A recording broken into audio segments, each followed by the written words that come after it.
அஸ்ஸலாமு அலைக்கும் வரஹ்மத்துல்லாஹி வபரகாத்துஹு.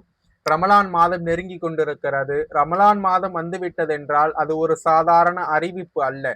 அது அல்லாஹ் நம்மை நோக்கி அழைக்கும் ஒரு பெரும் அழைப்பு. அந்த மாதம் வந்தாலே வானத்தின் வாசல்கள் திறக்கப்படுகின்றன என்று நபி ஸல்லல்லாஹு அலைஹி வஸல்லம் அவர்கள் கூறினார்கள். சொர்க்கத்தின் கதவுகள் திறக்கப்படுகின்றன என்றால் நம்மை போன்ற பாவிகளுக்கு கூட அல்லாஹ் திரும்பி வர ஒரு வாய்ப்பை திறக்கிறான் என்பதுதான் அர்த்தம். எத்துணை நாட்கள் நாம் தவறுகள் செய்தோம், எத்துணை நேரம் தொழுகையை அலட்சியப்படுத்தினோம், எத்துணை பாவங்களில் சிக்கினோம். ஆனால் இப்போது அல்லாஹ் அதற்கு சந்தர்ப்பத்தை வைத்திருக்கிறான். இந்த மாதம் உண்மையிலே ஒரு சாதாரண மாதம் அல்ல.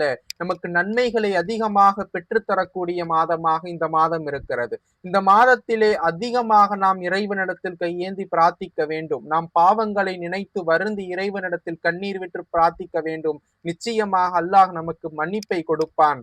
மேலும் நரகத்தின் வாசல்கள் அடைக்கப்படுகின்றன என்று சொன்னால் அது அல்லாஹுவின் கருணையின் உச்சம். இந்த மாதத்தில் அவன் தண்டனைக்கு வழிவிடாமல் மன்னிப்புக்கு வழி செய்கிறான். சைத்தான்கள் விலங்கிடப்படுகிறார்கள். இதுதான் ரமலானின் மகத்துவம். இது மன்னிப்பு பெறும் மாதம், இது துவா ஒப்புக்கொள்ளப்படும் மாதம், குர்ஆன் இறங்கிய மாதம், நம் வாழ்க்கையை மாற்றும் மாதம். சகோதர சகோதரிகளே, இந்த ரமலானை வீணடித்து விடாதீர்கள்.